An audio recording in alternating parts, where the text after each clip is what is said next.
December 10th, 2025. 50 Cent reveals he's sitting on 140 hours of unused footage from the Diddy documentary, material Netflix deemed too explosive. Then leaked clips surface showing what got banned, and it's absolutely devastating. Now 50 is threatening to drop it all on YouTube. Here's the footage they didn't want you to see. December 10th, 2025. 50 Cent sitting on Sherri Shepherd's couch, fresh off beating Stranger Things on Netflix worldwide. The congratulations rolling in. Sherri asking about season 2, then 50 drops it, or I'll just put it on YouTube. That smirk saying he's dead serious. I want to congratulate you on your docuseries, Sean Combs, The Reckoning.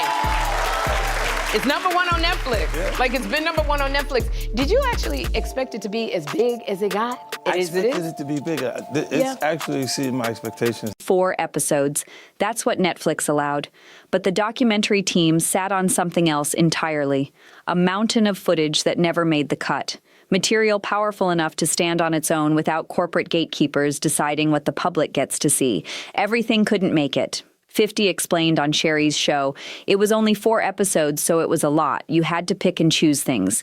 The editing room floor became a gold mine. 140 hours of raw footage, according to 50's own Instagram confirmation. When a fan video theorized about unreleased material, 50 responded directly, correct 140 hours of footage, not there was 140 hours.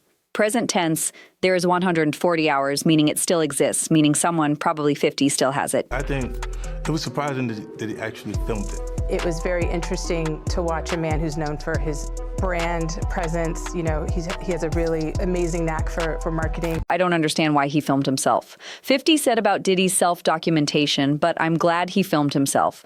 The implications hit different. Material this explosive doesn't need Netflix approval, doesn't need careful editing or legal department sign-offs.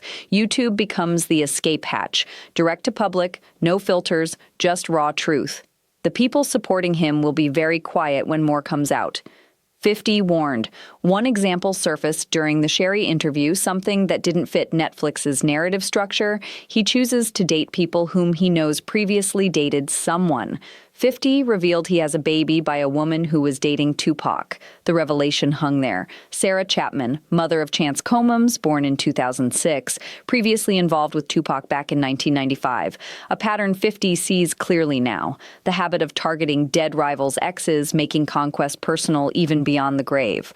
But footage exists. Commentary sits in those 140 hours. Material that would have made this connection impossible to ignore.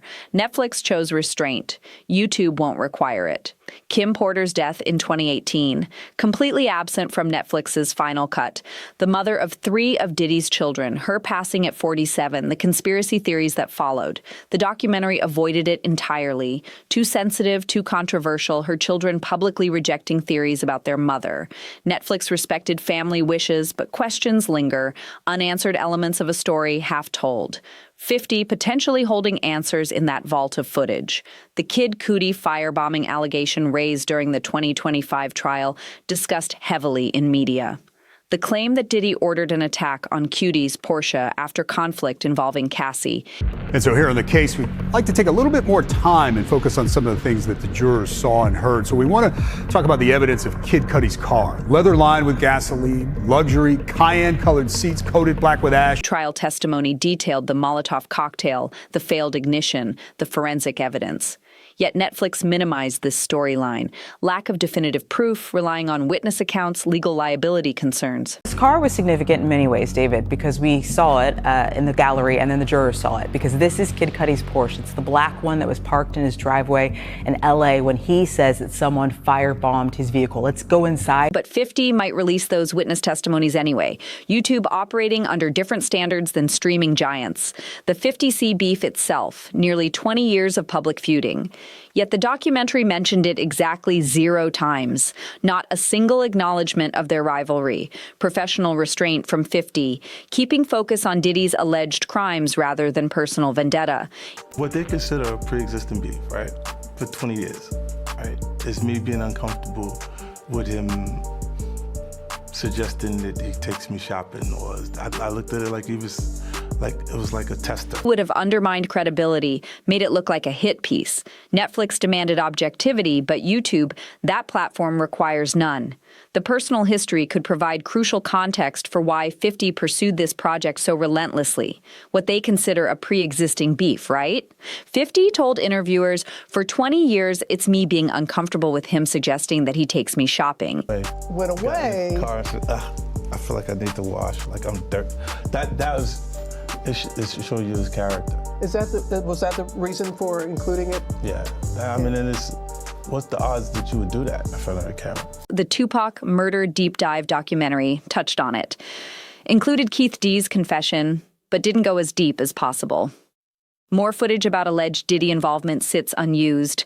Additional witness testimonies, money trail documentation, the full conspiracy waiting to be shown.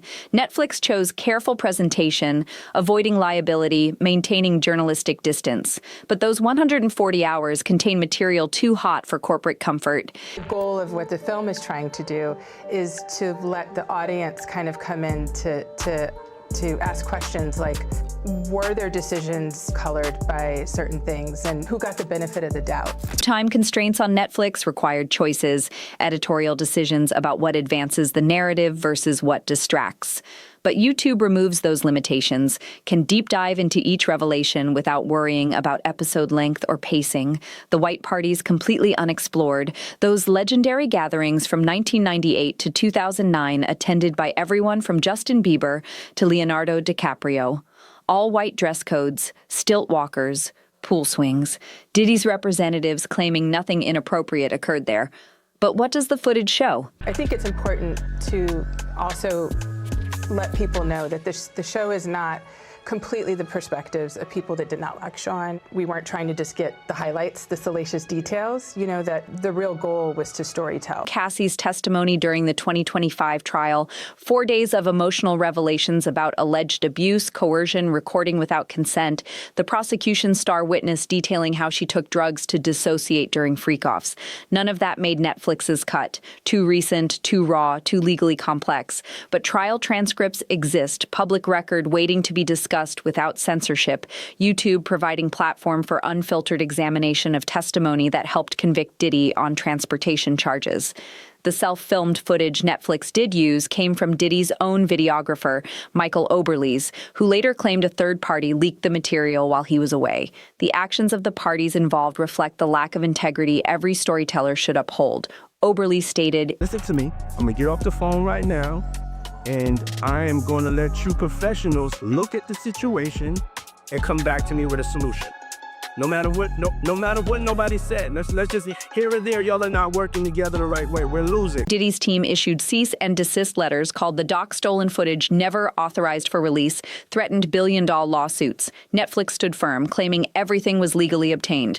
But that battle proves how explosive the material truly is, and it's just the beginning. The footage that made Netflix already changed everything. Diddy calling for someone who has dealt in the dirtiest of dirty business to help with propaganda. Requesting hand sanitizer after hugging fans in Harlem. Private moments revealing public facade. Look, if I didn't say anything, you would interpret it as the hip-hop is fine with his behaviors. But 140 hours remain. Testimonies cut for time, allegations deemed too sensitive, connections requiring more context than 4 episodes allowed. The full story of Sarah Chapman and Tupac, the complete breakdown of Kid Cudi's car firebombing, every detail Netflix lawyers deemed too risky. The people supporting him will be very quiet when more comes out. 50 warned, not a threat, a promise. Because this goes beyond corporate streaming deals and carefully edited narratives. This becomes about direct access, raw truth, unfiltered reality. YouTube operates under different standards than streaming giants. No legal departments requiring sign-offs. No corporate stakeholders worried about backlash. Just upload and let the public decide. December 10th, 2025 might mark when everything changes. When documentaries stop being limited by network constraints and start being conversations between creator and audience. When 140 hours of truth become accessible to anyone with internet connection. 50 Cent sitting on the nuclear option. The full story, unedited, unfiltered, unstoppable, ready to drop whenever Netflix's version proves insufficient, ready to answer every question left hanging. The vault exists, the footage is real, and somewhere between Instagram post and talk show appearances, 50 Cent made clear his intentions. This story doesn't end with 4 episodes. It ends when every frame sees daylight, when every allegation gets examined, when 140 hours become public record. That smirk on Sherry's couch said everything.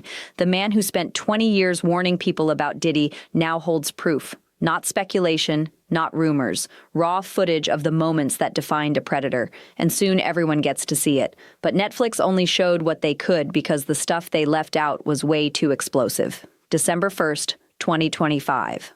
The day before Netflix drops their documentary on Sean Combs, his lawyers fire off a cease and desist letter threatening immediate legal action. The footage in question, private moments filmed 6 days before his arrest, conversations with his attorney, strategy sessions never meant for public eyes. Netflix response, they're releasing it anyway. I want to have a life to be able to live. You know, it's really going to be hard for me to take more hits than I take it. God forbid, get in front of a jury and have a chance. But here's where it gets interesting. That footage Diddy's team is calling stolen. They say it came from a documentary project Diddy himself started when he was just 19 years old. Decades of self-documentation, every major moment, every conversation, every decision. The man filmed everything. He wanted to control his own narrative, tell his own story, present his own version of events. The problem, he never finished it, and now Netflix has it. I've listened. I've been a superb client, as you said. I jumped on the plane. I'm coming to New York, but I'm just running around waiting for a shoe to drop. The spokesperson went public immediately. We have confirmed that Netflix used footage that was never authorized for release, including private moments, pre-indictment material from an unfinished project, and conversations involving legal strategy that were not intended for public viewing. What exactly constitutes these private moments? Diddy's team is so concerned about footage showing Diddy alone in his hotel room, personal phone calls with his children, moments of genuine vulnerability and fear, anxiety attacks caught on camera, the human side. He spent decades making sure the public never saw. One particularly revealing moment shows him in a vehicle after meeting fans. Because you may just be a person that you just may watch CNN. So you at the wrong place looking to see what the people with the possible jurors are. The footage was shot September 10th, 2024, 6 days before federal agents would arrest him in Manhattan. The investigation was already underway. Diddy knew charges were coming. He was documenting everything, planning his defense strategy, collecting material for what he believed would be his version of events. And the legal strategy conversations, those hit different. Phone calls with his attorney, Mark Agnifilo, discussing how to manipulate media perception. Since you didn't watch it, Ebro, there's one piece. I watched some of it. Where, there's very intimate footage of Diddy with his lawyers. But in the documentary, it also talks about how he hired a young person to film him. Attorney-client privilege, that's the question Diddy's team is dancing around but not directly claiming. Because here's the thing, if a third party filmed it and that third party owns the footage, privilege becomes complicated. Spokesperson for Combs accused Netflix of using, quote, stolen footage that was never authorized for release in what they called a shameful hit piece. A statement from the docuseries director says the filmmaking team obtained the footage legally. Diddy's team argues this was an unfinished project, material collected since age 19, intended for a documentary about his life that he would control completely. The project was never completed before his arrest, which creates the legal gray area Netflix is now exploiting. If Diddy never signed paperwork, he was like, no, I'm gonna get you when I get you. Yeah, that's right. Now Diddy never gave him $1. Now Diddy went to jail. He's holding all this footage. 50 goes, I'd like that footage. All right, how much, bud? The key phrase in their statement, no rights were ever transferred to Netflix. According to Diddy's lawyers, the footage was created for an entirely different purpose under an arrangement that was never completed. But here's where it gets messy.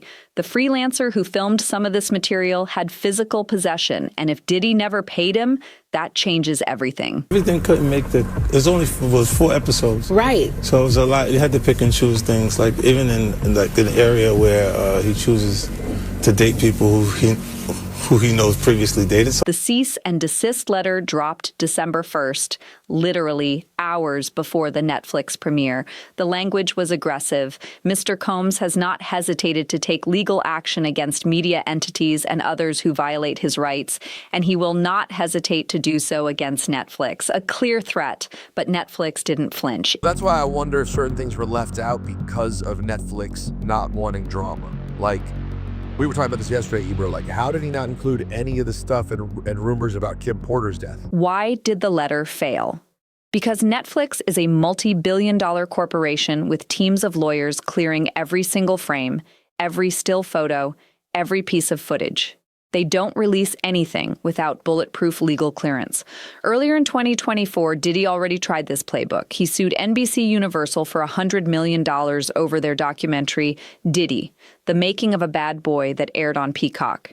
Defamation suit's still ongoing. It established a pattern. Diddy sues when documentaries come out, but Netflix, they're different.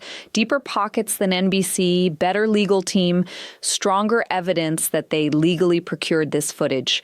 When you hire someone to film but never pay them, never complete the contract, never secure the rights, that footage belongs to the person who shot it. It was surprising that he actually filmed it.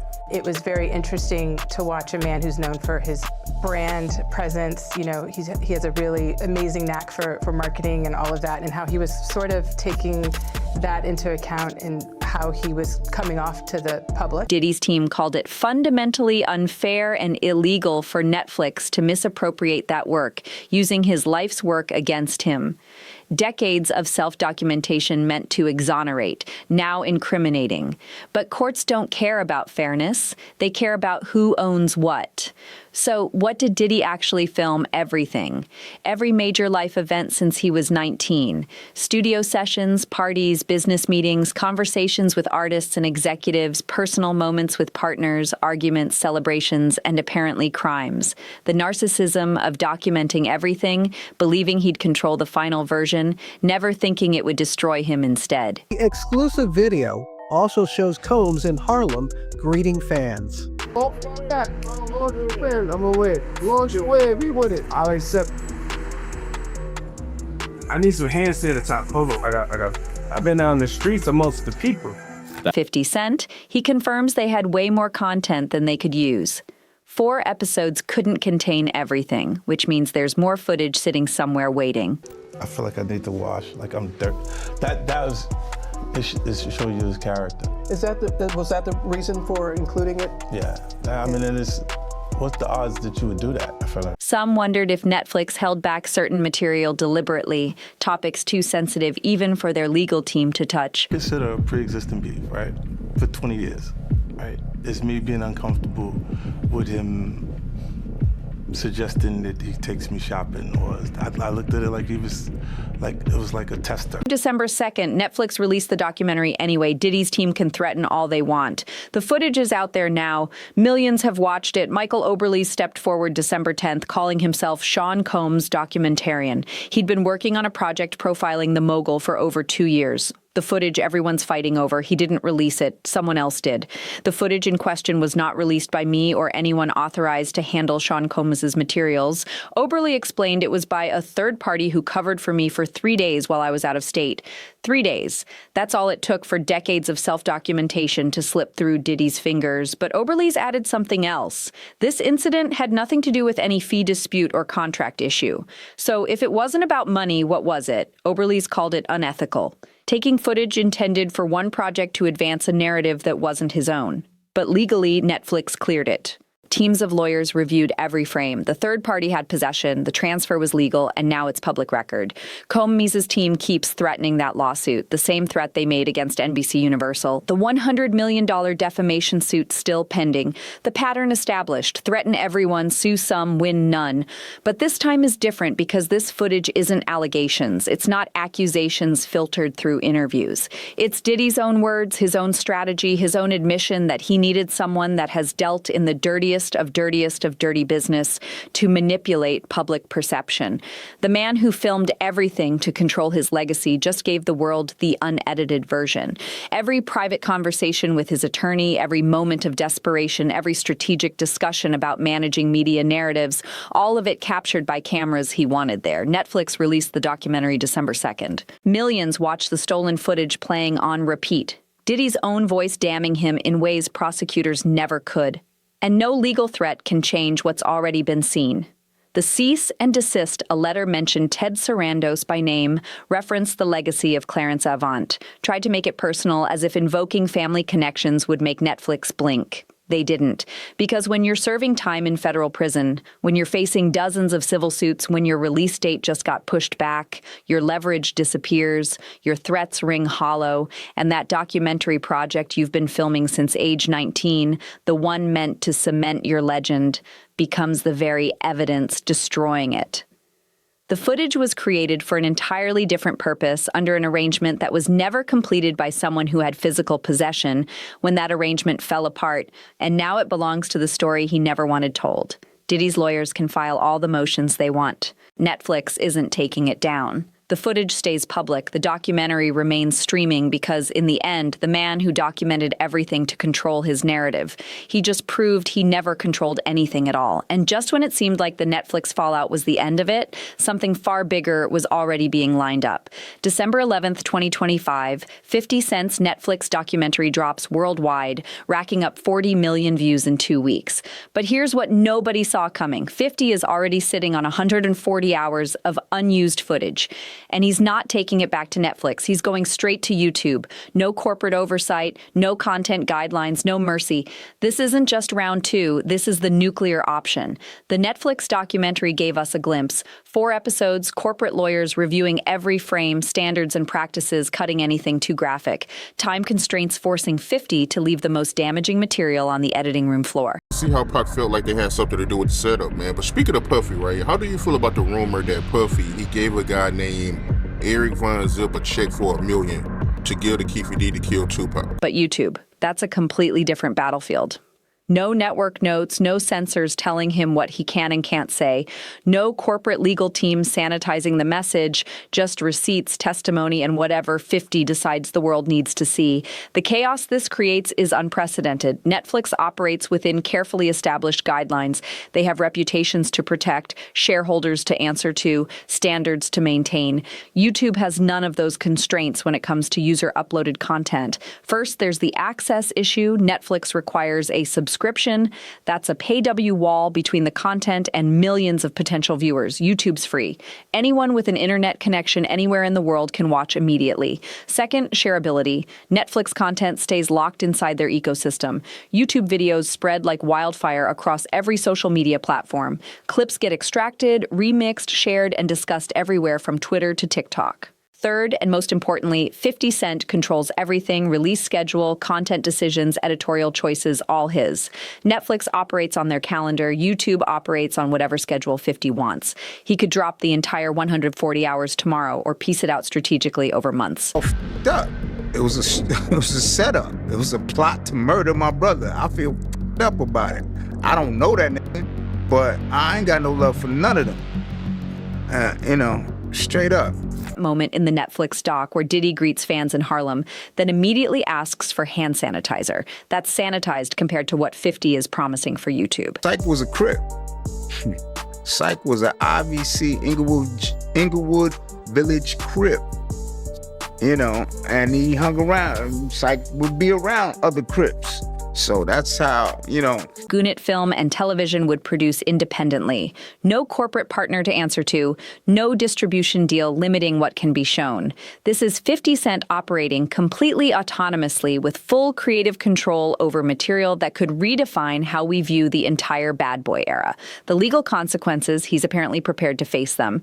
But here's the thing, truth is a defense. If 50's sitting on actual evidence, testimony from credible witnesses, documentation that prosecutors didn't use at trial. What exactly can Diddy's legal team do from inside a federal prison? The producer's been vocal about what got left out of Netflix, material that will shut everybody up, he says. Revelations shocking even to people close to Diddy. Evidence making current supporters go very quiet. Serious allegations that were too graphic for a streaming platform trying to maintain mainstream appeal. Witness testimonies that prosecutors chose not to use, not because they weren't credible, but because they weren't needed for the specific charges at trial. Puff and Suge had a conversation behind the House of Blues about was we all right, and Tupac was alive. For years, people wrote this off as beef. Two rappers with egos clashing in the public eye. But 50's always maintained this was bigger than personal grudges. This was about accountability. The Netflix documentary touched on KD's confession. It mentioned Eric Von Zip. It showed the money trail from Diddy to potential killers. It wasn't no East Coast war, bruh. It wasn't no East Coast war. And I don't believe that Mark Curry know this for a fact. What the documentary didn't show: the full extent of Zip's involvement, complete financial records, testimony from people who saw the check, heard the conversations, knew what was really happening behind the scenes. Wolf had already told, Anthony Wolf Jones had already told them, if you're not taking two tour buses of my niggas from the Valley, that's Co-op City in the Bronx, the Valley in the Bronx, if you're not taking these 2 tour buses of my niggas out there, I'm not going. The emotion is real. The pain is decades old, and 50's reportedly sitting on hours of additional testimony that paints an even more detailed picture of September 7th, 1996. Wolf ended up losing his life behind Puff and his bullshit.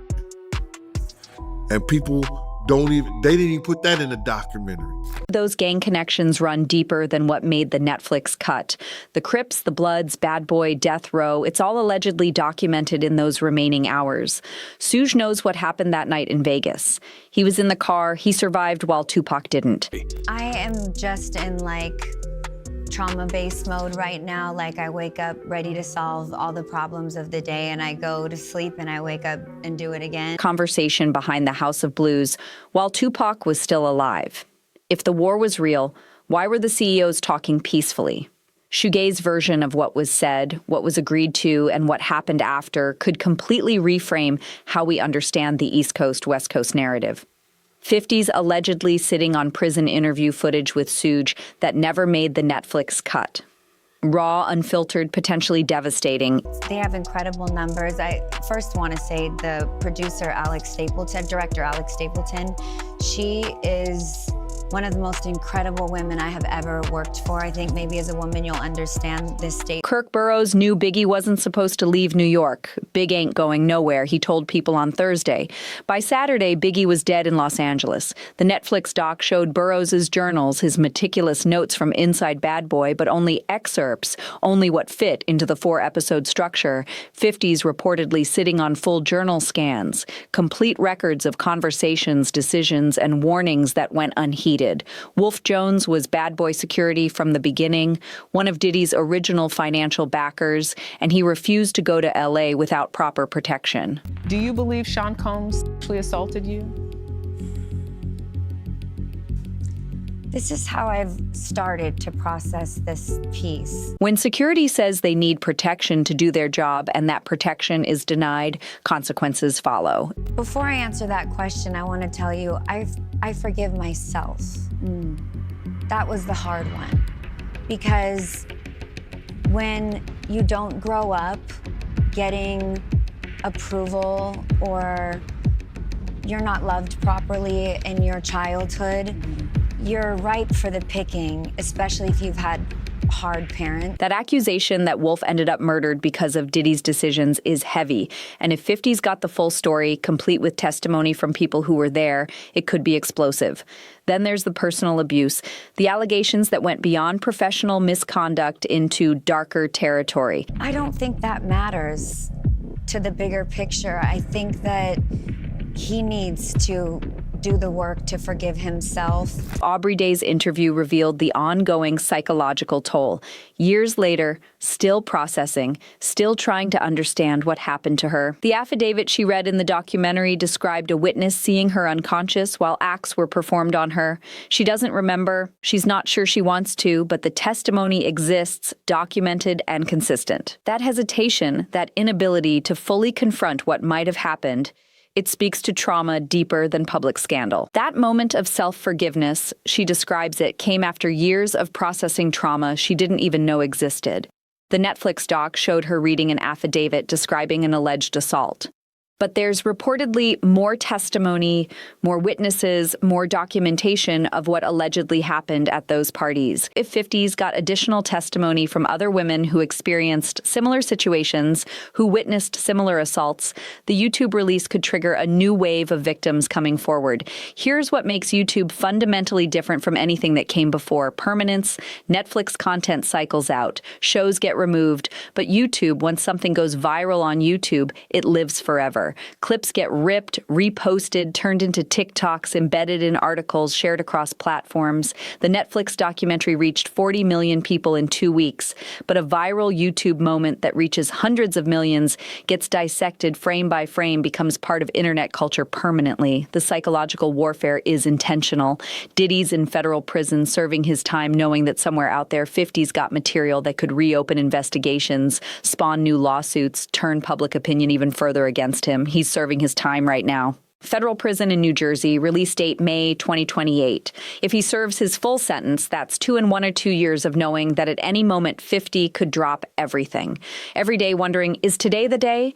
Every week checking to see if YouTube notifications are blowing up. Every month knowing that his legacy, his empire, his reputation are all sitting in someone else's hands, and there's nothing he can do to stop it. No legal avenue to prevent the release of material that was obtained legally. No way to issue takedown notices on content that doesn't violate copyright or community guidelines.